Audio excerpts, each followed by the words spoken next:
All right. Let's see. We got the shout out to Polska Bob. Eddie A. is in the house. Legendary John Boston. Chris Mitchell. Jerry C. Tonight's going to be a great show. We're going to do part 2 of what we did with John, 6-8 weeks ago, talking about our similar stories of court, marriage, kids, custody. We're going to follow it up with a little bit more of that, as well as post-divorce advice, and more. The delusion, the entitlement, why men improve, and most times the opposite do not improve. Shadow Misfit in the house. Good to see you, brother. George from England, getting off his shift. Let's go. Lisa Smith back. Lisa was my last stream. I can't remember. Who else we got? Cesar. Speaking for the 1%, I apologize in advance for these women. They mess it up for us too. Lisa Smith would agree with you, Cesar. Mysterio back. Thanks for doing this. Absolutely. And this is where we're at. There's a lot of experience in this chat in between John and I. We're just not telling you not to get married and not to get divorced. We're sharing our respective experiences of what it's like, what was it like, and how we tried to fight it, and what has happened since this has happened. So with all due respect, introduce John Boston. John, how's it been going? Hey, how you doing? It's been going okay. Just fighting some snow and ice today, but that's okay. It's winter. It's January. 60 degrees on New Year's, so it's time for winter for a couple of months. There you go. So what have you been thinking since our last meetup back when? Any thoughts? Any takeaways from our first part 1? Well, there's a lot of things that happen in divorce, and going through the holidays as we just had, when you're coming from, you're no longer a family, you're not united. It's really tough on, it's tough on everybody. I think it's really tough on the kids, because at one point they had a family, and at one point, the glue that, they had this glue from everybody being together, and now that glue with the bond has been broken, and it's Christmas with this person, and we're going to go to this relative's house on New Year's, and it's they look around and they say, well, we're the broken family, but nobody else is, because my siblings are not divorced. So it's just been really tough on the kids. Yeah, and that's noticeable during the holidays, and as your kids get older and they're starting to go to college and they're picking majors, it's a very confusing time, because they're still dealing with the trauma that was set in place. And we talk about light being out with the kids, and I'm starting this off with the kids because I think the kids have been affected the most. And despite what anybody says about divorce and kids can adapt and they move on, I don't believe that at all. There is an arrested development that goes on with the kids. Absolutely. And I see it not only in my kids, but I've seen it in other kids. Yeah. So that's been more reflective since the last time we spoke. Yeah, the holidays are definitely a challenge with kids. I mean, it doesn't matter. Even if mom and dad are great as co-parent, it's still extremely difficult for kids. They have to go back, and they have 2 Christmases, 2 New Year's, 2 Christmas Eves, 2 bedrooms. And that fallout there is crazy. I got a buddy that's 47. His parents got divorced when he was 10. He still has issues 37 years later from it. So that's the biggest fallout I see. A man can get through it, get divorced. He can get through it. He can pick his life up. But the challenge is that definitely those kids. And so we see that the glue that holds the family together, right? Right. Let's see. Let's shout out here to Matt. Fabian's in the house. Homie Brandon. One fast is back. Good to see you, Jack. Rad, I just quit smoking with a 40-hour fast. The new brother, the grocery store smelled amazing. I just did a 72-hour fast. The first 48 were no food and water. So good for you, brother. Polska Bob, I'm picking up the Boston accent. Well, you should from John and Bolo.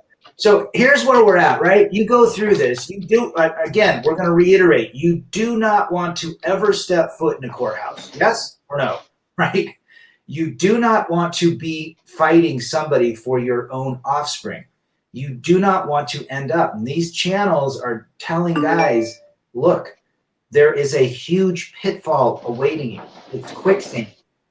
And unfortunately, the modern day landscape does not allow the 98% of women are not recommended to be married or have kids with, and that's unfortunate. You do not want to be there. So knowing all of this, where do you put, John, if you had to go back to 26 years old, what would you tell your 26-year-old today? The same things that I've been telling my nephews. Don't get married, and work on yourself first. Build a business. Do everything for yourself, because at the age of 26, you shouldn't be thinking really about marriage and kids. And you just mentioned about, a courthouse. Let me just mention it before I forget. I don't think people should be stepping into a courthouse, but with the way things are today in this very litigious society, people feel that they need to settle things in court. And I'm saying no. I'm saying you should always mediate and not litigate. And quite frankly, if you don't have $3 million or more in assets, you shouldn't be both hiring attorneys at $400 probably minimum per side and create a child custody case, because the majority of your assets will go to those attorneys. And if you think those attorneys don't get on the phone and talk to each other and say, oh, these people have got $3 million in assets, how much you want? Well, how much you want? How long do you want to keep this going for? There's a pretty good chance 10% of that 3 million will be gone. And if you do the math and you put in a spreadsheet and you figure out, what are we fighting over? Because the attorneys will take that. So if you get anything out of this live stream, and you're in a divorce process, or someone's going to take you, or you're going to think about getting divorced, or a friend is getting divorced, I would not be running to attorneys. I have never seen anyone say, boy, I hired that attorney, it was the best thing I did. Maybe if you've got a hell of a lot more assets, there's a company involved, there's things that need to be figured out, but I wouldn't be fighting in a court environment. You don't want a judge deciding your fate. Yeah, look at Dr. Dre, right? Here's a guy with almost $1 billion who gets a potential stroke just from the stress. He can afford to have an amazing legal team, and he still gets sick from it. Guys, this is real stuff. This is real talk. The information you've seen in Divorce Court, the documentary, the information you hear from Coach Greg Adams, other people that have been, this is real stuff. You do not want to step inside a courtroom again. And so with that being said, here we are, as John had mentioned, you put all of your focus in yourself. That seems counterintuitive, right? We're programmed to go out, spread our seed, have offspring, build a family, have a white picket fence. And now we know that, hey, that programming is corrupted. So what do we tell the kids that are 25, 23, 18? We say, start learning skills.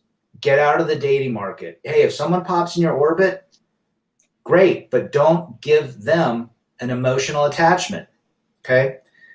Learn skills, stack bills, and experience life. Eventually, you're going to learn more and more and more, and even learning from live streams like this or videos that help guys navigate life, understanding male nature and female nature. Notice I said male nature and female nature. Male nature is obviously intended to protect and provide and build, and female nature is to nurture and to have offspring.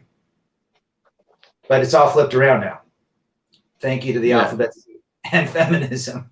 Yeah, it certainly is. And you know, this is just a small discussion with a few folks here.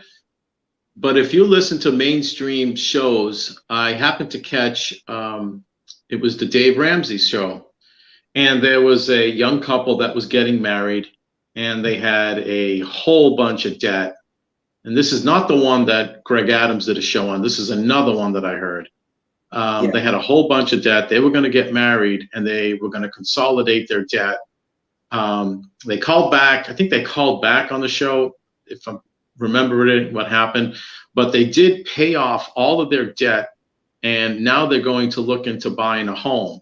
And that was the advice that Dave Ramsey gave both these, you know, this young couple in a prior call. And I'm like, okay, so these guys got married. He paid off her debt, which was more than his debt. And now they're debt free, and now they're going to save for a home. And I thought to myself, that's ridiculous. They should have been buying a home and still have, you know, refinance that debt instead of paying down that debt. And the guy shouldn't have paid down the woman's debt. Because when it comes to a divorce, if they get divorced and the student debt is all gone, he can't recover that money that he spent on her student debt. And if she came into the marriage and she still had that debt and there was a divorce, she would leave with that debt. Right. So right. The mainstream media has got this feminist biased sort of thing of, oh, we're going to pay down all our bills, and not looking forward to say what's going to happen to this couple 10 years down the road. If they get divorced, they paid off all their tuition, and then this guy put money into a home, and he's losing the home, plus he paid her college education off. And I got to tell you, there was a time when I was going to grad school, the accent is thick. When I was going to grad school, there was a time that my ex was considering going to grad school, and I was considering paying for it. I'm glad I never did. But right. That's what can happen. Right. Well, here's what happens, right? I mean, along those lines, you get, if you are a gentleman and you somehow stumble across this experience, this knowledge, this crimson capsule, and you decide you're going to navigate your life differently, knowing what the programming did to you, you have the potential for an amazing life, regardless of your age. If you don't, you fall back into the blue pill mindset, which is going to put you back in the washing machine, which is going to send you into fantastical realities of potentially loving someone you think loves you back. Remember, the woman that arrives at the altar typically is just a representative of that woman you think she is. So other than that, you've got two choices. You can sit and do the same thing again, or you can move forward and develop a life based on the experience of yourself and others to create a better life. Now, on the flip side, what happens to that woman that leaves her husband? I'm going to give you a quick story here. I just heard about a gal in my area. She's 42 years old. She has 4 kids. Well, she has 5 kids. She's been divorced 4 years. She's got 4 kids already, 11 to 16 or 10 to 16. She just had she's divorced 4 years. She now has a 4-month-old. Now she says that's a different story. So we know she was riding the CC. She got pregnant. Now she has a 5th kid with the 2nd baby daddy. That's 4 months. That's 4 months old. She's now asking for advice on how to get back in the dating market. What are your thoughts on that? Typical? Did I hear you correctly that she has 3 kids from her marriage? 4 kids. 4 kids from her marriage. Been divorced 4 years and has a 4-month-old. And has a 4-month-old and is not married. Correct. And wants to get back in the dating market. Tell me what. Tell me that scenario. How does that look to guys? I gotta tell you, it reminds me of being in the Massachusetts probate courts and walking in and seeing a woman looking for child support for a child, and the actual judge would get confused because the judge would be saying, is it child A, B, or C? and it was 2 or 3 different fathers, and it was a child support case. And I just look at these cases and I said, wow, what a way to turn your life into a train wreck. Yeah. What do? This woman's a train wreck. Yep. And, you know, she doesn't look that, I saw a picture of her, but she's a train wreck. I say delusion for 300 Trebek. Are you telling me she has a 4-month-old, she's got 4 kids from the first dad, from her first husband. She had a family probably for 18 years, divorces him, rides the CC 4 years later, has a 4-month-old. I guarantee she didn't plan it, or maybe she did in her delusion. And now she wants to find out how to get back in the dating market. And a couple of comments to that was a couple gals said, oh, let me tell you, I've been divorced 5 years, 3 kids, and I have 2 16-month-old twins. So it's just not her. It's others that are literally trying to get back into life based on their decisions they made. Yes, Lisa, 42. So she's 42 with a 4-month-old. Can you imagine going over to her house, having dinner, and the baby wakes up every 30 minutes? Because we've had 4-month-old, right? We know. It's amazing. So the delusion is out of control. So let's go to this market where, hey, post-divorce, men, you take the red pill or the blue pill or whatever pill you want to take. But there's just two, for me, they're just 2 avenues. You either get back in the game, think it's going to be great, or you go your own way. What does the lady typically do? We just talked about this, right? A woman loves to have that tag behind her name that she is a married woman. That doesn't mean anything. All that is status. Can you expand on that, John? Well, it is status, and a couple of things that happen. Well, they're looking for the status and security, and I've spoken to some women who want to get remarried again after they've been divorced, and it's really for their benefit. And they are looking for the security. They're looking for a retirement plan. But when you have a woman with 3 children and then another child, now we've spoken briefly about this. When you have your family and you have your spouse and your kids and you have this glue, you're all a single unit. As you're out and you meet people, and you meet a woman and you meet another woman, you meet another woman, and they have children, you always have this sense of being an outsider. Right. And as a guy, that's how we look at it. We're the outsider. This woman has kids. And how does the woman look at it? And the woman says, well, I got to find a guy that was better than the child's father, 3 steps up, because I need to prove that the other men that I had really were no good, and I need to find a better guy. And they get into this perpetual search that never has a solution. And because, as men get older, they're not going to be going to somebody with 3 kids and then another child from that was a oops. Right. They're not. I mean, the delusion is real. A 42-year-old woman had 4 kids with her first husband, probably 18-year marriage, then has a 4-month-old 4 years later with not the first guy, and wants to go and get back in the market and date. Just even understanding that from a blue-pilled simp should walk away. Just knowing that. Now, a typical blue-pilled simp would say, hey, I'll take on the 4 kids already because I know, they're 10 to 16 or older. They'll probably be out of the picture. But anybody that's jumping into that boat is that boat's already sinking. And so I see a lot of, women my age and older that have gone through, I'm not happy phase, divorce the husband, split the family up, break the family up. And where do they end up? 5 years later, 6 years later, they're still single. Most of them, 99% of them are still single. Or they've been in relationships that are literally 3 to 6 months. They've been hit and quit, or their needs are so out of proportion that no man can even come close. By the time you're 50, we're all, we all have our, style of living. We don't like to, we're all pretty much, committed to the way we want to live. And it's very difficult to bring somebody in. So How does a woman deal with that moving forward after, in her 50s, that she's now no longer a solid piece of market value? Yeah, it is. It is tough because they can't. They can't have kids at 50, and then the trauma of everything that they've gone through.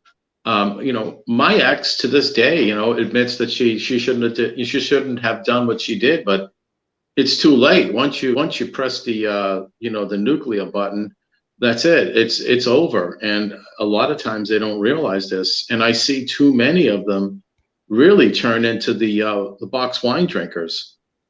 Um, and it's sort of the sadly it's a Prozac generation, and it wouldn't be the first time I would say that I ran into somebody who was taking Prozac and Wellbutrin. That seems to be the blend that seems to be used these days. Don't And forget it's what is that? don't forget Xanax. And the Xanax, yeah. And then I've noticed another trend where all of a sudden they become like dog owners, and they've got like a whole stable of dogs. And it's like, this is the person that was most likely to never own a dog. And now they have a whole stable of dogs or cats, but mostly dogs. And it's typically pretty large sized dogs too. And I don't know about you guys, but I don't want to be second to kids and then a big dog. Right? I'm not a dog person. I don't have dogs either. That's just another child to me that never grow up. Those that love dogs, great. I've got 3 kids. That's enough for me.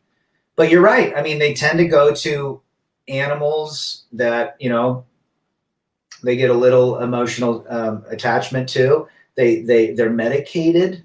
Not everyone. Okay, we're going to give some discretion here, but the delusion is so deep that literally a lot of these gals they act like they're 15. They're on TikToks. Women of over 50 I've seen on YouTube channels strutting their stuff, competing with their daughters, and it's like you want to give them a time machine. If you gave them a time machine for 25 years back and said, hey, you're not happy, you're drinking lots of wine, you got lots of kitty cats, you're not dating, people just hit and quit you can't find a stable relationship because the guys in your age want to date 15 years younger. Why don't I give you a time machine? Go back 25 years. This time, don't make the same mistake. I guarantee they'll make the same mistake again. Comes down to accountability, right? Yeah, there really isn't much accountability. And the entitlement is still there. And at an older age, they also know how to use the court system. And I was on a men's team for quite a few years, and we did have a man on the team that was accused of a Me Too incident. And he was accused because the woman really was a loose cannon, and he was having a lot of problems with her prior to, and he didn't want to see her any longer. So she decided to use the, you did things that you shouldn't have done to me, and got the police involved. You got to be really you got to be really careful, because you think this happens with somebody that's younger in college. I've seen it happen with 45 to 60 as well. And you got to be really careful of what's out there. But I think what's different today, I think for myself, and I look at the things that I used to do. I was used to being the plow horse. Used to paying all the bills, used to taking care of everybody, used to, making sure the home was landscaped, and I liked being outside and doing a lot of work, cutting down trees, had lots of fires going, and I like that. I like doing it to a certain degree of the outside work, but it was nice to not be the plow horse. At first it was like, well, what do I do? I was doing all this stuff for everybody. But now I get to focus on myself, which I haven't done for a long time. Oh, isn't that peace, quiet, and freedom, or what? It is. When I'm reading someone's comment here, north-south, he said he didn't see his kids for 7 months. He had to do 1.5 years of supervised visitation at $500 a month. The court ran the visitation place, and they eventually realized the ex was lying. That happens in most of the cases. And let me tell you what's going on there. this, I guess his ex was a state senator, federal senator. I have no idea. But they get into the court system, and they don't have any special privileges because the person is a senator. Because at the end of the day, if there's any problems that the attorney had done, and you filed an appeal, they would lose at the appeals court. Yeah. And people think, oh, because so and so is a senator, they can do this, or they have this position. It doesn't work like that. The attorneys are not the law; they're just representatives of the law. And these attorneys, what they did is they played the restraining order game. And they divided the two of you, keep you in visitation for 1.5 years. I was in visitation, I think, for about 6 months. And the court ran the visitation, and eventually they realized that my ex was lying as well. And it got to the point, north-south, is that the judge several times was realizing this through the court case, and eventually said to my ex several times, "Why is this case in my court?" There was no basis for the restraining order. It was a money grab. It was a home grab. I had 3 different judges trying to have me sell my properties, turn assets into cash so they can play divide and conquer. So, I feel bad that you went through that. But at the end of the day, they did that for themselves. They didn't do that for her, and shame on her for doing that. And at the end, what did she get out of it? Right. I mean, it happens, right? It happens. There's a quote up. There's a comment by Carl up here. We talked about this earlier. Nearly all of them regret it, but never admit it. My ex-wife. You got it. You got it. Oh yeah, you got it. I think you just hit it on the head, right? Yeah. Where was that? I'd like to go through some of these comments because the interaction's really, really good, but. Yeah, they do regret it. Now, listen, I've spoken to some women, and this was not their fault. They were married, and unbeknownst to them, they had husbands who were doing things that they didn't know about. Sure. Could have been cheating, could have been doing something illegally. Sure. And there's dipshit guys out there, I mean, we don't say all men are perfect, and when a woman leaves them, it's not for legit purposes. Right. But there's a huge wave of divorces based on I'm unhappy, I need to find myself, eat, pray, love, you go girl, you take your independence back, I've been a mother for 15 years, I got to figure out who I am now. That's what I'm talking about. I'm not talking about, there are jerks that, I know a few of them that slapped their ladies around and spent all their money and were addicted to massive amounts of drugs. In that case, absolutely, get the hell away from that guy. Right? Exactly. So there is more to. Yeah. Jeez. North south. That's crazy. Yeah, there's good comments coming in, and you look at the regret. The regret is never in person. It's only when they're alone. Now, does the regret say they're going to switch things up and jump in a time machine and fix it? No. And then people ask me that all the time. What if your ex came back? Would you take it back? I said, number 1, she would never admit it. And number 2, no, you never take an ex back. Ever. No. Are you kidding me? And there's guys that do it. There's guys that do it every minute of every day. They completely forget the reality and they go and they get baptized in that fantasy again. Yeah, you're just looking for more problems if you're going to take an ex back. Mm-hmm. And anything that goes on, and even like with north south, I'm sure she just didn't wake up and decide to do it. She was probably pressing his buttons a few times, and I've seen that. I've interviewed many men on the men's team, and there was sort of the abuse going on that way, and then they used the restraining orders. So it's interesting when I go into the courts and I see how many women are the ones that are filing for divorce. There are some guys out there that certainly should not be married, and if they're certainly beating somebody up, they're selling drugs, or they've got another girl on the side. I mean, yeah, okay. But in a lot of cases, if the guy's left, it doesn't turn into this massive custody battle too, or if there is or isn't kids. So, I mean, every case is certainly individual and different. But Right. on the mainstream of things, I know I'm echoing again, and I don't know why. Sorry about that. Oh, you sound all right. You sound good. I'm not echoing on your side? Okay, thank you. I was hearing a little on my side. Let's take a look at Big Vegas here. And shout out to everyone. Billy the Goat, Hammered Down, everyone in the chat. After a 12-year relationship and 2 kids with that woman, it really makes me want to stay single, and I'm only 34. Shit just isn't worth it anymore. The dating market is shit. Well, you're a young man at this point to have woken up. Can you imagine being 54? You got your whole life ahead of you. But we're waking up based on corrupted programming that we're finding out about. So hey, it's a gift. It truly is. If you can really look at this and say, man, I am so glad I found this channel or these channels or this content, because your life can be much better. If not, you're jumping back in the matrix, and you're jumping back in the exact same situation with a different color hair and a different name. That's it. Timmy Kramer talks about that all the time. He goes out, Forever Bachelor Timmy. Shout out. He goes out, golfs with guys that have been divorced 3-4 times that still don't get it. So Big Vegas, shout out to you.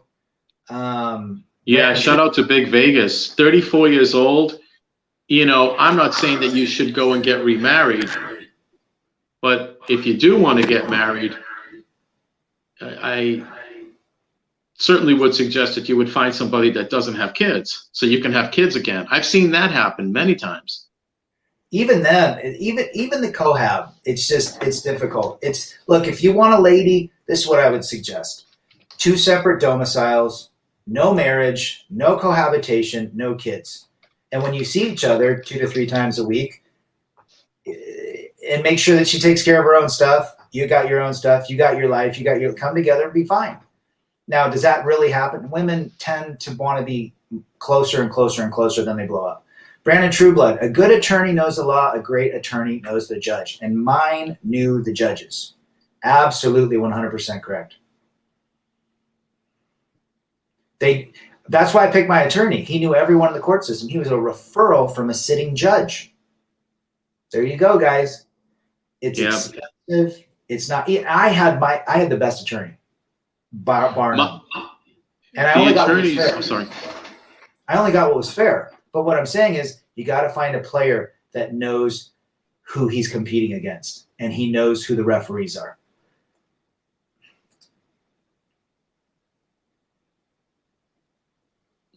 The good attorney part, yeah, that's critical. I had 2 attorneys that knew the judges in the same situation like that. The interesting thing was the opposing attorney was also a discovery master in other cases. So I saw him in court working in other cases. So I started to get suspicious of the whole thing. And I ended up finding that all of these attorneys, all of these judges, they all belong to the same group within a certain county, and they all go to the same Christmas parties, New Year's parties, and you don't have to look too far to see them all sitting together and having drinks as if they're best friends, but they're in court and they're battling out. And I mean, they're just representing the law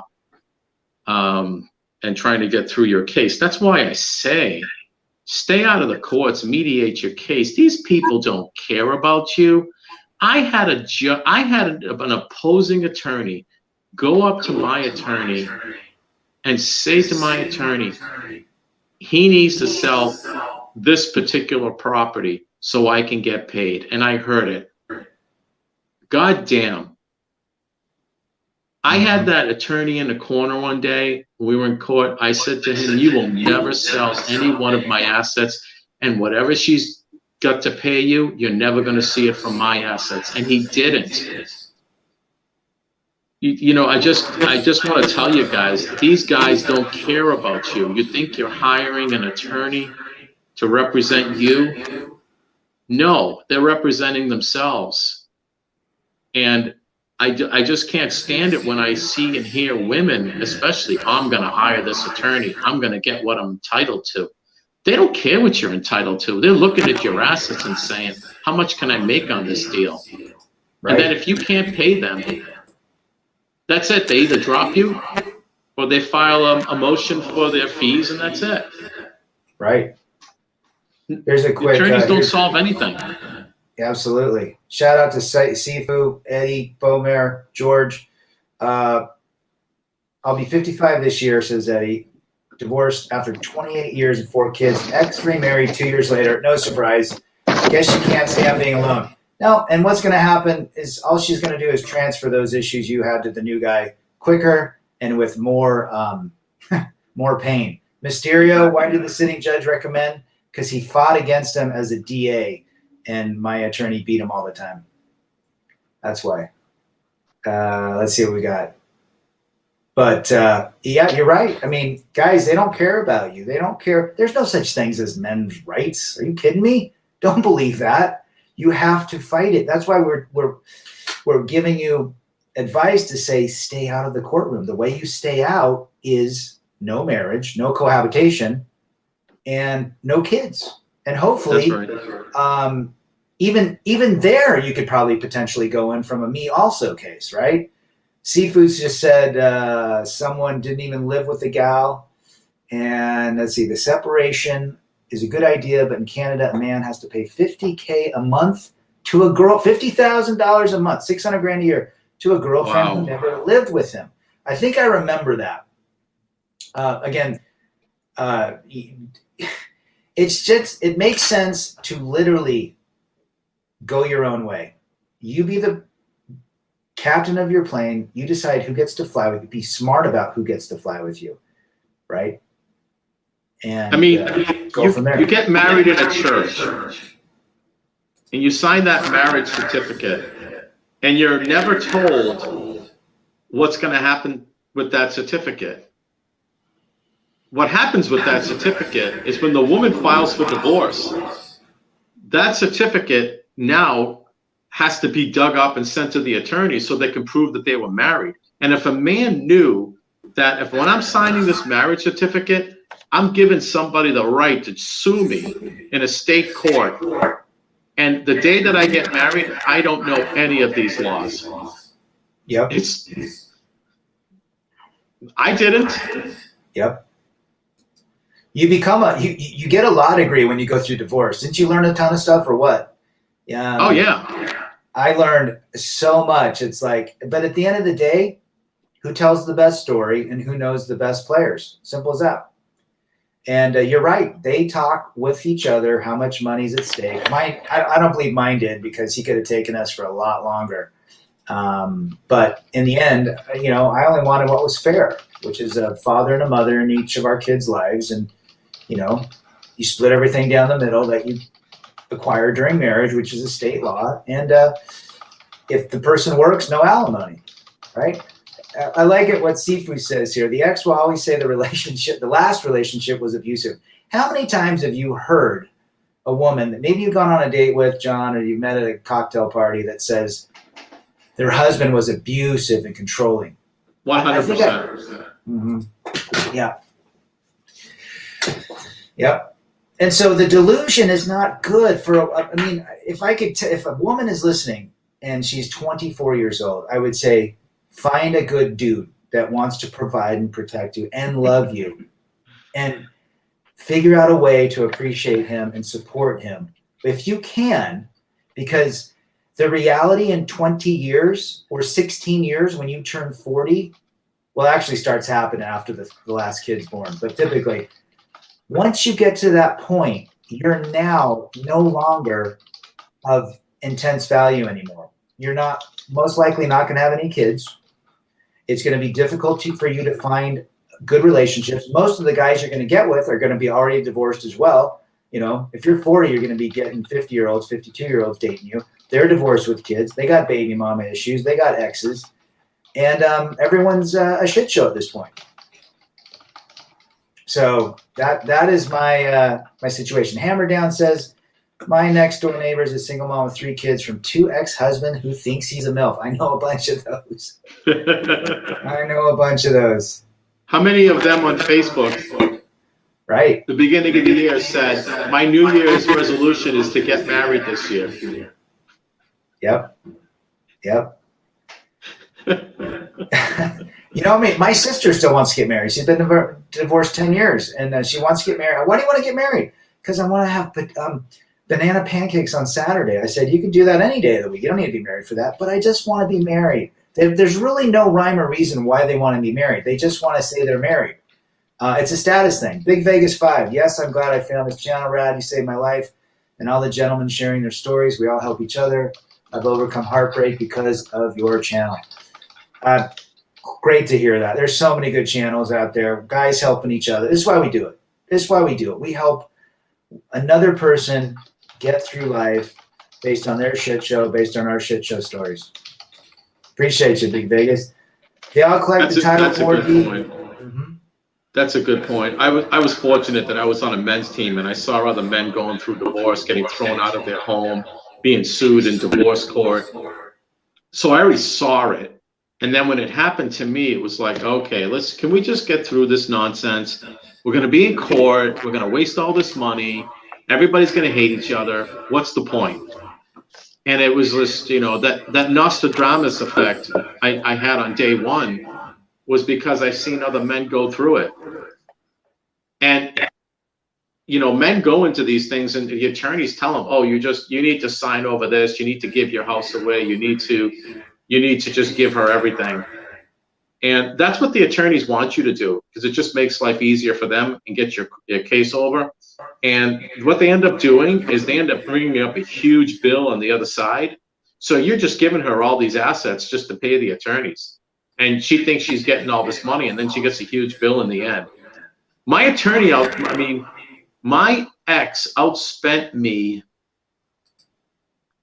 I would say close to 3-to-1 before the whole case was blown up, and then they never collected a dime. And my story is very unique because she hired some attorneys who were very corrupt, and then they did not get a lot of money in the end.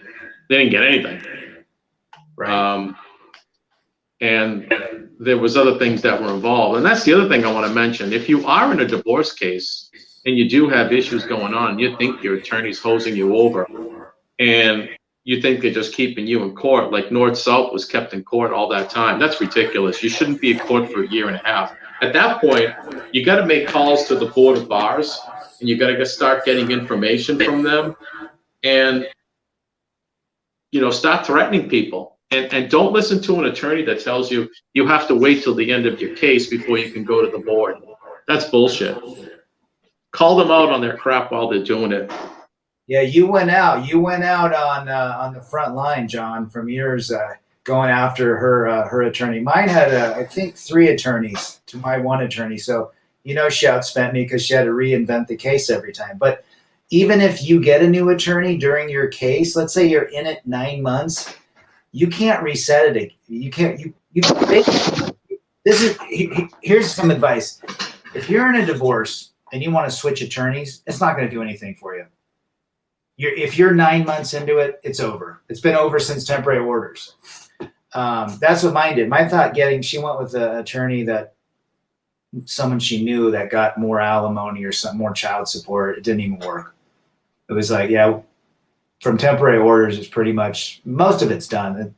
But again, you can hold them accountable. It's just remember the men's rights do not exist in a courthouse. It becomes down to who tells the better story and who knows the referees the most. Let me read this comment. Billy the Goat, they rag on the ex's manipulation for the new guy. Oh, yeah. How many times have you heard that? John, you're so abusive and controlling, and John's abusive. Better man's in the house, been officially divorced for a year. We still get along. Yeah, we get along now. It's just, it is what it is. I look at my experience and I say, would I do it again? Hell no. I'm the captain of my plane. I'm going to fly it where I want, when I want, with whom I want. and I will give an admission or a ticket to who I choose. And if I don't like him, I kick him off. Yeah, live your life like that. You decide. I mean, men today don't want to get married because, you know, they don't want to go get cheated on. They don't want to go through the divorce machine. And the divorce machine is brutal. If you think your marriage is bad, spend 1.5 years, 2 years in court. Or if you're thinking about getting divorced, go spend time in the court system, in the probate court, in the district court. And if you get a real SOB of an attorney, like my ex had, they'll file a restraining order in a district court to keep it away from the probate court judge. And they lock up the case for 1 year like that. And my case was so bad with what the abuse that they did that I ended up causing such a ruckus over it that the probate judge ended up contacting the district court judges, and that entire law firm that my ex had, they were admonished by the district court judge for bringing in any probate restraining order cases to that court. Now, I don't know if you understand what I just said, but that's saying they can't bring restraining orders to a district court, which would tie it up for 1 year instead of bringing it to family court. So you have a restraining order in family court versus restraining order in a civil court where you could be charged for a crime. It's completely different. And it's different when you go in child custody. So, you know, that's why I'm saying you want to stay out of the court systems. And if you do feel that you've been abused and you've been sent to a district court and it should be in probate, you got to make a stink. And you got to make a stink so that that attorney feels the pain. Yeah. So they don't go back and do it again to other people. I mean, I needed to do that to send a shot across the bow that I wasn't messing with these people. And right. And then I ended up finding out who their clients were and taking down some of their clients and having their clients quit on them. I mean, my case was an absolute shit show. I love that story, what you did. That's so great. I took more money out of their firm than they took from us. But it was different because, you know, I ended up going to grad school. I knew people who were in the business and told me what I needed to do. And yes, I did get the board involved. And, you know, I didn't put them out of business, but damn it. I mean, you know, that's how abusive it could be to a guy. And being on a men's team and seeing a group of 10 guys, we're together, we're sitting outside, we're talking about things, and somebody breaking down crying and saying they're going to put a gun in their mouth. Right. And you're saying, holy crap, this is how bad it can get. Right. Listen to this. Polska Bob. They all collect the Title 4D. The state gets $2 for you got it from Social Security. They're robbing our money. Funny thing is, they're taking money from women too. They just don't see it. Well said, Polska.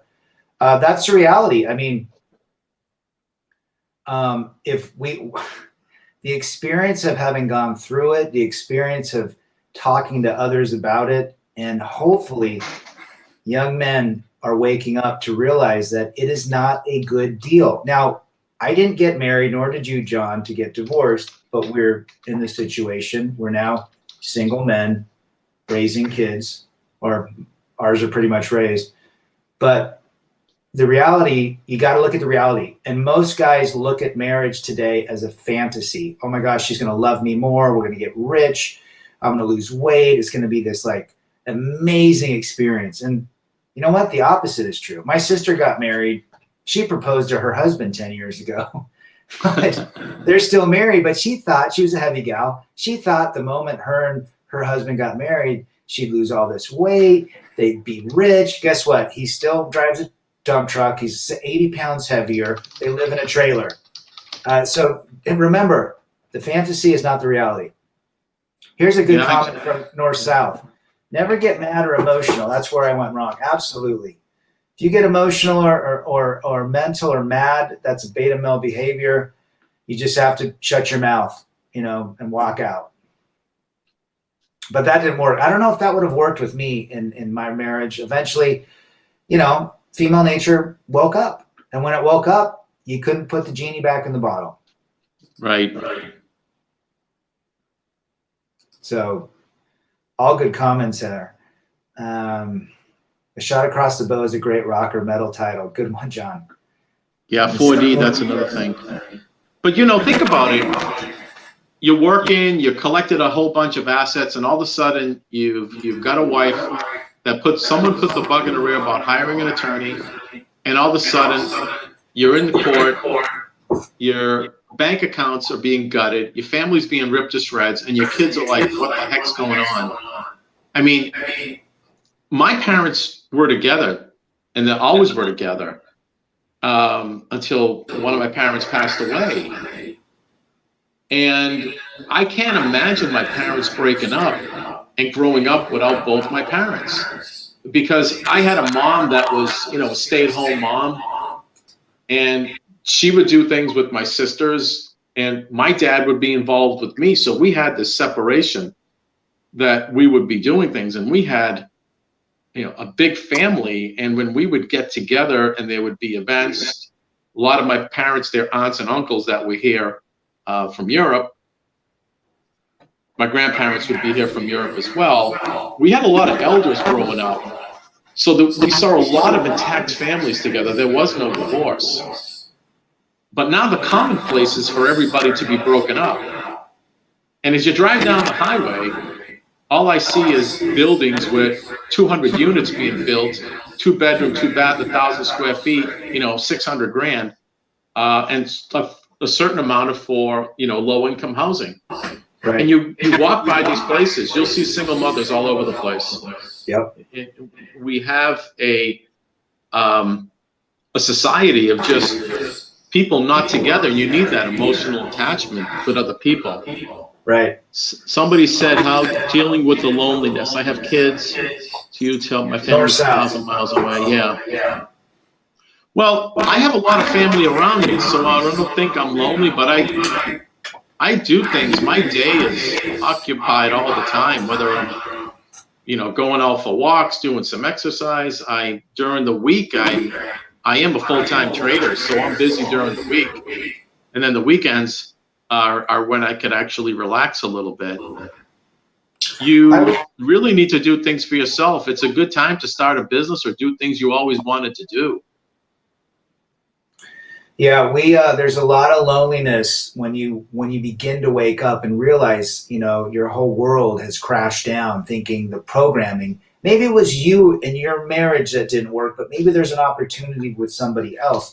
But then you realize, no, the chances of it being successful, even getting married, is not recommended. So how do I deal with my loneliness?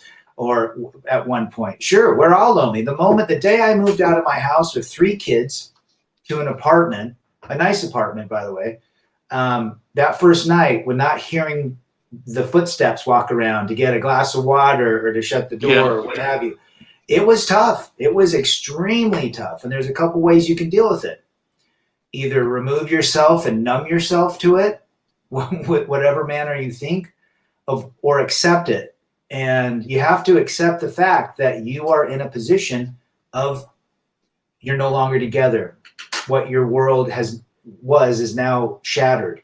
And I say to folks, you got to move your energy. The best thing you can do if you're feeling lonely, number one, you have to logically believe that loneliness is trying to give external validation to somebody else that can F you, screw you in the end. It could be a friend, it could be a family member, it could be a woman, what have you. So knowing that conceptually, hey, if I'm lonely, that means I'm waiting for somebody to validate my existence. Just knowing that is going to help you. And then accept it. Hey, I'm lonely right now. My whole world's crumbled. My friends that were once my friends are no longer. I don't have a lot of friends at work. A lot of my friends live far away. Now this is when you buckle down and you decide, you know what? I'm going to start learning things. I'm going to start going. Maybe I'm going to go to this sports bar. I'll have a Perrier and watch a game. I'll talk to the bartender. It's little steps like that. But the key is you have to move. You have to get out of your house. The longer you stay in your house, in your bedroom, on your sofa, the longer it's going to get worse. And that's how you do it. And slowly but surely, I've created a brand new network of friends from being divorced. And I've had friends that I used to have, but no longer because we're divorced. Yeah, you really have to. Yeah. It's always good to go back and think about the things that you gave up while you were married. Yeah. There's so many things I wanted to do that were on the, things I would like to do, but the house, kids, family came first. Right. And now that I'm not dealing with that, I could spend more time on doing the things that I need to get done, or things that I would enjoy doing. One of the things I did, where I had moved to a different area. I was north of Boston, close to the New Hampshire border. But then I moved back closer, near the city, and I've got involved with a series of meetup groups for different interests that I had, and it was good to get out and meet people, and face to face, not this meetup on Zoom kind of thing, but actually going out and meeting people locally. That's always a good thing. I mean, if there's coffee shops and things that you frequent on a regular basis, you typically could run into the same. You could run into the same people, and you can meet people that way as well. Yeah. But the thing is to get out there. Don't stay in the house. I think being in the house is the worst thing when you got a lot of these. When you get thrown into this, it's stressful. It's tough. I mean, I'm not going to tell you it was easy. When this happened, it was shocking. Like Billy the Goat says, nothing is more lonely than being with someone that doesn't love you. Absolutely. Just because you have a girlfriend or a wife does not mean you are not lonely. Right? Right. Shout out to Spike. But Rad, here's the thing. When you go out and you meet new women, you're not coming from a new relationship dealing with somebody that was your spouse or your kids. You don't have any glue with that person. It's really, really difficult for both people to have any kind of pair bonding when the original family is gone. And I see this with women all the time. If they were dating a guy, if they were married to a guy that's an engineer, now the guy needs to be a surgeon. And the guy needs to have a lot of money. And even then, that may not work, and she needs to, if she gets the surgeon, now she wants the CEO with $10 million in the bank. I mean, I've seen this. I know a guy that got divorced, and the woman he was with was a divorced single mom with 3 kids. And he ended up buying a home with her, and then they broke up. So what do they do with this home now? And he's just a utility with a little bit bigger of a bank account. That's right.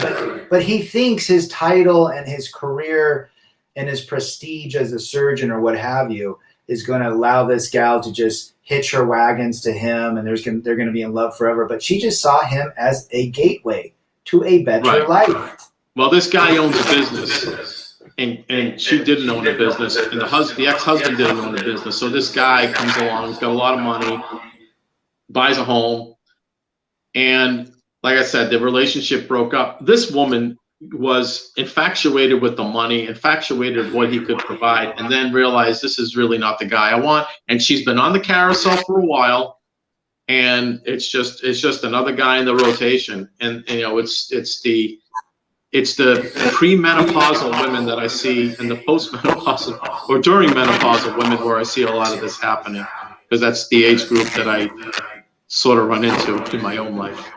Yeah, and a lot of the hormone, I mean, unfortunately, women have to go through that menopause and postmenopause hormones, and apparently there's ways that they can get relief from that, but if they don't, it's off to the wine races. It's off to the no accountability. It's off to the on the table, right? So, it's exactly what we're talking about here. Looks like audio is echoing in on your end, John. It doesn't sound bad to me. It sounds perfect. So I'm not sure what's going on. Billy the Goat, because most women can't even trust themselves, they won't be able to trust anyone else, hence deep insecurities and survivalistic mindset. We've talked a lot about that, Billy the Goat. I think, and we don't hate on female nature. We just understand it. They are wired differently than men. And their wiring literally is a survival instinct. So if you, as a provider, become really nice or agreeable, you've lost your protection status. If you lose your job, or can't provide for the family, now you've lost your provider status. That is not something that just has surfaced in the last 80 years. That's from day one. They would seek another caveman that could provide and protect them. That is a survivalist mindset. So the guy's also got to pull his weight, and the woman's got to pull her weight too. But feminism has said, look, you go, girl, you go be happy. You don't need no man, right? You don't need no man to take care of you. You go, girl. And women today earn a shit ton of money, more than they ever have in the past 10 years. They're literally outpaced, and men are saying, I'm not going to university. I'm going to make 50 grand a year and be happy and peaceful and not have to deal with this crap anymore. So women now who make a lot of money can't find men that make the equivalent, if not more money, because they've taken a lot of the executive jobs. So men are, they're saying, screw it. I'm going to go be a bricklayer and fish on the weekends and not have to deal with nagging and have my 6-pack of Natty Light every night and be content. So even the dynamics of women working and the amount of money they make has shifted everything. So people ask me, John, if I said, where's the future of marriage and relationships? Is it going to come back, John? John, is it just the fact that we're in this 10-year cycle and it's just going to come back to where it was in the 30s and 40s? What do you say to that?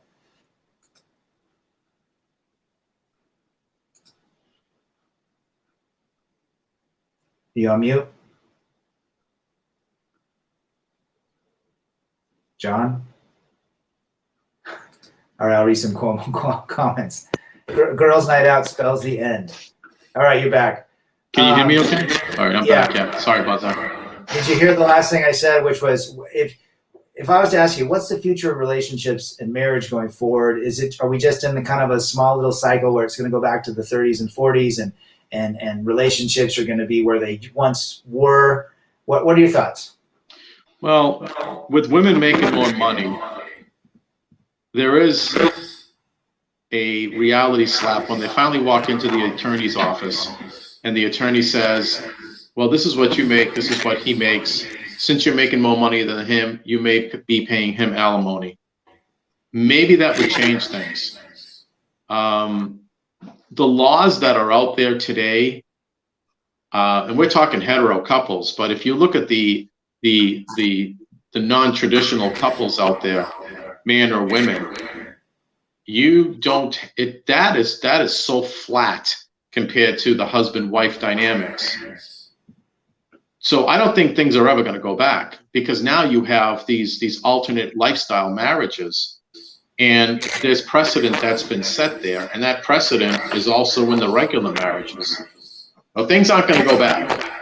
I think it's just going to be a little easier for guys in the court system because of the changes and with this alternate lifestyle stuff. Right. That's the change I see. But the courts today, breaking up families is a $1 trillion business. And that's why I tell everybody, mediate your case, don't litigate. Don't give your money to attorneys, don't give your money to the courts, don't destroy your kids' lives. And in fact, many people that I know that looked at the money they spent in their divorce have said that money could have been our child's education. And it's a big thing when you're filling out paperwork for your kids, and then you realize they're going to be taking loans for $100,000 to go to college. But you had that money, but you spent it on stupid attorneys. Mm-hmm. There almost has to be, it's too easy. It's too easy for a woman to walk, or a man, to walk into an office of an attorney, sign a contract, and get thrown into these kangaroo courts. Where the kangaroo, I call it a kangaroo court because if attorney tells you you need to sell your assets, you need to do this, you need to do that, you don't have to do anything. But if you, in turn, sign documents to sell property, you move assets around because they told you to do it. You did that. So you can't go back on that and say, well, they told me I needed to do it. You can't say, oh, well, I didn't need to sell this property, but they told me I needed to. Well, you signed the papers to sell it. It's too late. We can't do anything about that. You have no recourse. Right. But these kangaroo courts, don't go in there thinking these judges and these attorneys have all these rights over you, because in a lot of ways they don't. They really want the person to be sort of gullible or just follow what the attorneys are telling them to do. So that's, I mean, I don't see things going back to the way that they were, but I wouldn't look at this and say, oh man, I'm going to get sued. I got to sell this. I got to do this. It's going to be awful. You're going to have all this trauma from it. But you do have some ways to avoid it. Like someone says here, D-Man 50, the courts drain assets which could be put to good use for the children's futures. Absolutely, that's what I'm talking about. And you have young kids under 10 years old. You each spend $100,000 in court. Can you imagine what that money would be worth when the kids are 18, 20 years old going to college? That happens all the time, and I see that all the time. In fact, it happened with my own kids. Not to the, not to the degree that it's happened with others. Plus, our means are probably a little bit better. But it still was tough. I mean, I think part of the reason why the attorneys hit us so hard in the beginning was because my stupid ex went in there and basically telling them, I have this, I have that. And then she started making comments about me having money in Canada, which I did not have money in Canada. So they thought there was this big pot of gold. So they ran up the bill, did all this discovery, and I'm just looking at it going, this is going to affect my kids' future. They're not going to have anything. Right. Yeah, One Fast Act said, last thing on the lawyer's mind is the children. You got that right. Yeah, they don't care about kids. If they cared about kids, they would give 50-50 custody all the time. And that would help out tremendously, because then women couldn't use majority custody over their exes.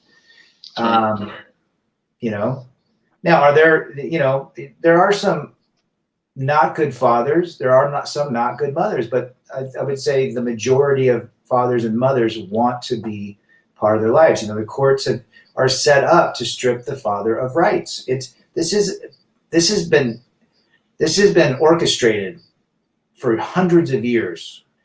And this is the downfall of society. Divorce, a broken family is the destruction of any society. Just go look at Rome. And what's happening in Canada and America, the UK, everywhere. The family is being destroyed. And we're going to see the fallout. And everything's it's amazing. Yeah. It really bothers me to go and look at some of these properties and you see nothing but little kids running around these high-rise, condo buildings. And there's a little park next door and there's no man around. And this is the society that we're creating. You're not seeing the building of single-family residence. It's typically high-rise condos, what I see going on here. I just don't see the families. Even I moved back into the city over here and I walk around my neighborhood. Yeah. And I've always been one, when I moved out of the city and I went up to the burbs, I knew everybody on the street. And one of my neighbors said, you've only lived here for 6 months. How do you know everybody on the street? And as a joke, I said, well, growing up in the mafia, you always made sure you knew who everybody was on the street. But that's not it at all. I just grew up more in a city environment and everybody knew each other. And when I walk around this area, I don't see the families with the kids. I'm back in an area that I'm familiar with, and I look at the homes where some of my friends lived, and there's no families there. It's like 3 or 4 people living in one apartment, 4 people living in this apartment. I don't see any kids outside. We just had some snow.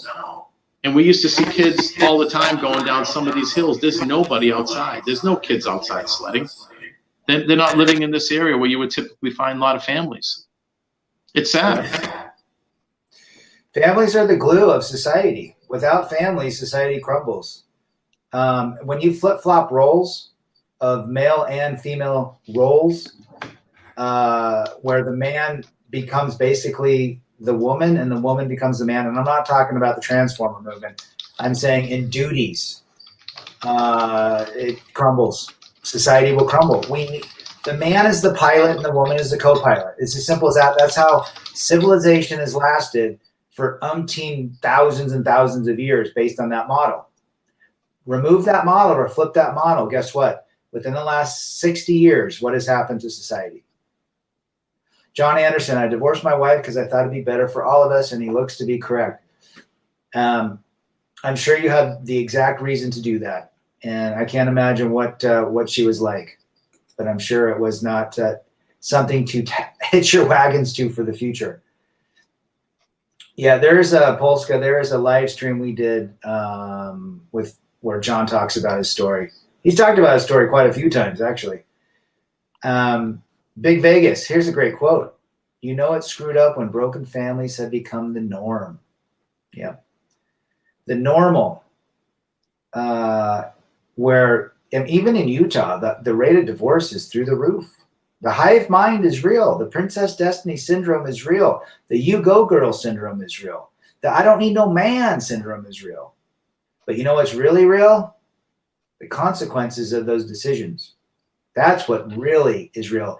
And the amount of accountability and ownership is hidden from everything. The only thing that you can see based on that reality is the actions that these gals go through, which is, we know, in the end, cats, box wine, and most of them end up in the Karen aisle of Walmart. Well, I'll tell you what's real is the ability for any person to walk into an attorney's office and sign a makeshift agreement. And if you read the fine print, it says, here's my billing per hour. I can't tell you how long it's going to take. I can't tell you how much it's going to cost. The cost can just go on and on into infinity. Sounds and they like sign these contracts. Yep. Sounds like the medical system. And it's just amazing that one signature and one check, and I'm talking peanuts, just a deposit of $3,000, $5,000 can turn your life upside down and destroy your kids. It just shouldn't be right for somebody to have that degree over somebody else because you signed that marriage certificate. And that's the thing that I didn't think of when I signed that marriage certificate. Yeah. Well, I agree. North South asks, what is going to happen to all the debt-ridden 50-year-old women? They're going to have roommates. They're going to have roommates and just live in misery. And you got to always have your phone on because there's going to be a Karen sighting everywhere you go. That's what's going to happen. And it's you know, they're going to vote liberal to get laws passed in their favor. They're going to there's still oppression apparently. But yeah, that's the nature. Polska Bob says different hardware, same software. They're all the same. Female nature is universal. There is no place to hide. You know, one of the comments that I think it was going up here. I think it was, where did I just see it? It was after John Anderson. What's going to happen to all these 50-year-old dead women? The same thing that happens in a lot of cases when a husband dies. They can have some life insurance. Hopefully they do. But I have seen women blow through savings that were good women and blow through life insurance. And, you know, trips to Atlantic City, you know, trips to the Poconos, you name it. The money just goes. Trips to Europe. There needs to be that balance and it's more on the man all the time. I've seen, at least it was, in my situation, where they're more concerned about what's going to be spent and what could be budgeted, and what you can afford. That's a great point. You say that. A lot of women blow through their money. If she got $1 million in a settlement, she'll be done with that in 18 months. Maybe she's not going to live in a neighborhood. Right. She's not going to live in the same neighborhood like my ex.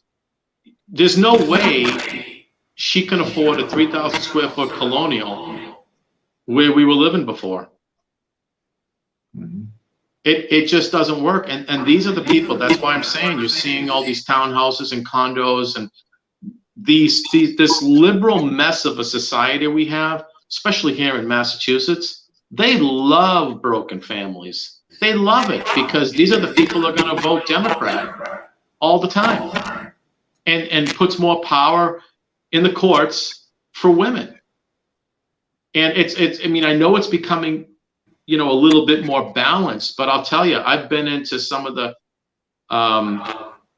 different county courthouses in Massachusetts, and the ones in Boston or Cambridge, absolute liberal shit shows where the men are basically put on trial. You have feminist judges that are activists that are sitting on the bench and making decisions for families. You got to know the area where you are and where you're living and what the consequences can be. You may want to live in the city. If you're living in the city, you're married, you have kids, you're just outside. But I'll tell you, I never considered this before. But you think about it, I better live in an area where if we go into a divorce court, I'm not going to get killed versus the liberal court 2 counties over. It's just the stuff that I never thought of.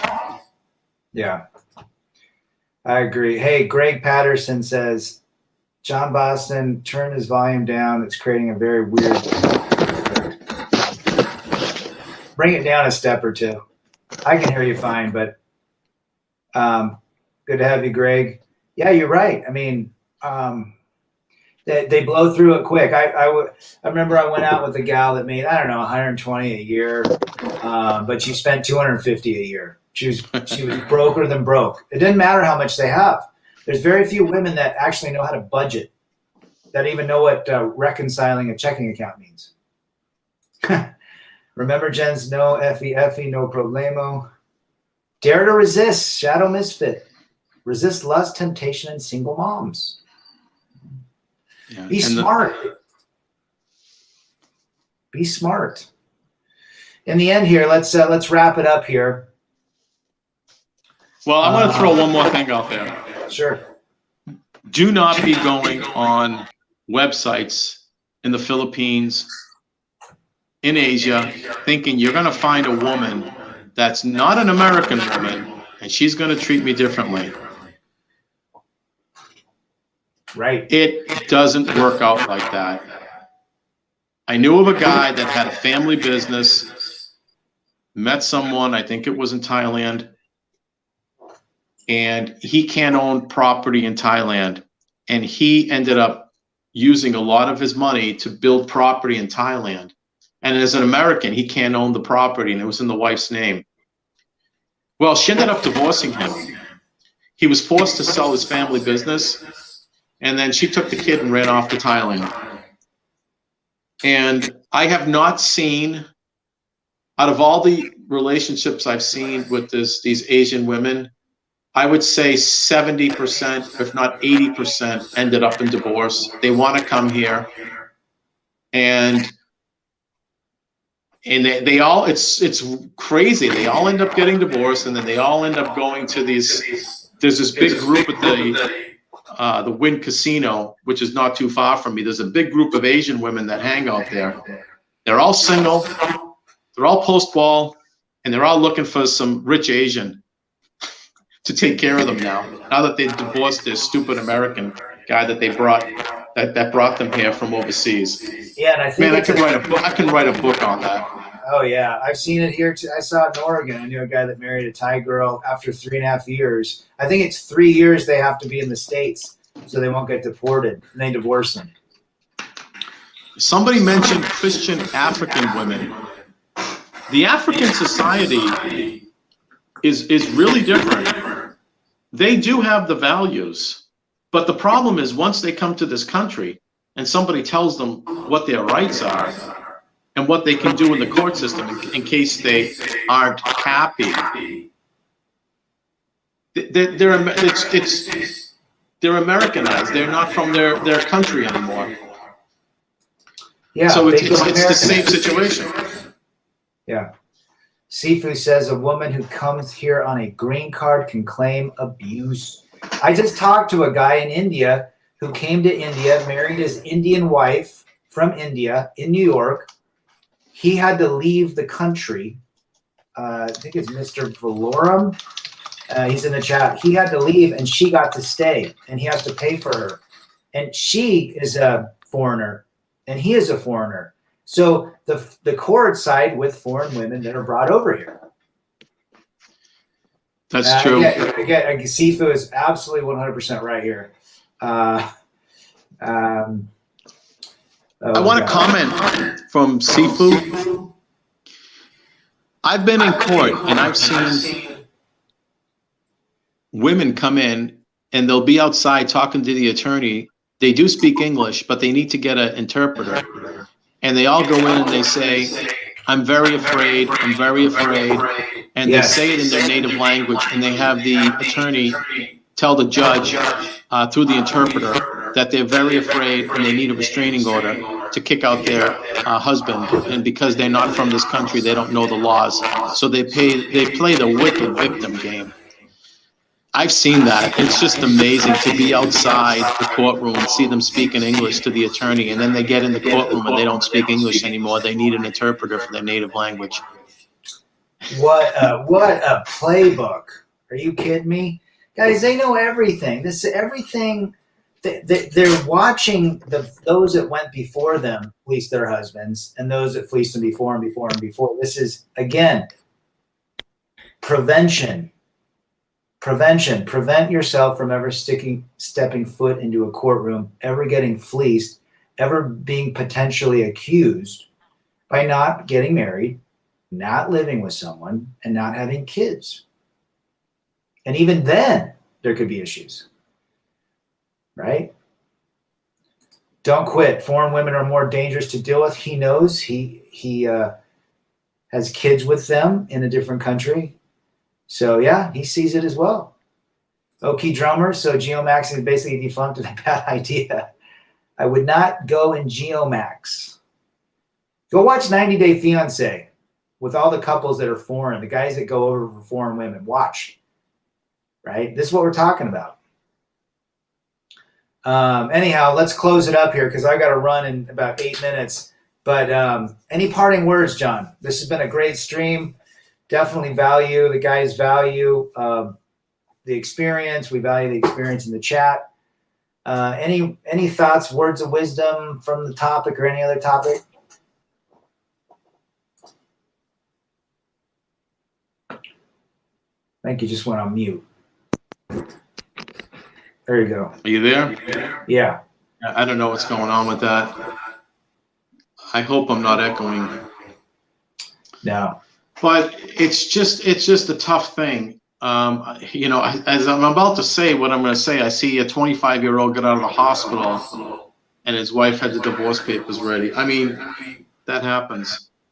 You got to protect yourself. I mean, if you think you're going to get married, you got to understand that you signed that marriage contract.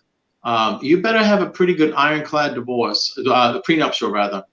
People say they don't hold up, but I've been in court many times, and the judge have asked, "Is there a prenup in this case?" So at least in my state, it's being acknowledged. But you really need to vet these women. You really do need to vet them. And at some point, crazy does show up. But the sad point about it, it shows up 15, 20 years down the road. Yep. And at that point, the best thing you can do is to protect yourself from it. But if you've been divorced, you got to rebuild your life. You can't just think I lost everything and I'm just going to stay home and watch TV and drink beer.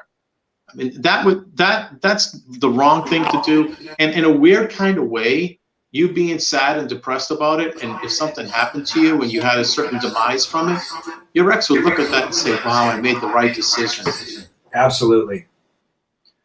Best, with all this knowledge, the best thing you can do is learn from it, accept it, and know that there's life outside of it, regardless of what age you're in. I mean, there's 70-year-olds in this chat. There's 15-year-olds, right? Here's one last comment here. Rebel against defeat. Build your life up. Never accept defeat. That's why we're here. If we can do it, you can do it. I do want to mention one thing. Sure. If you decide to get married and you do have assets, because at the end of the day, we're all worried about getting screwed over, not having our kids, not having what we had when we came into the marriage.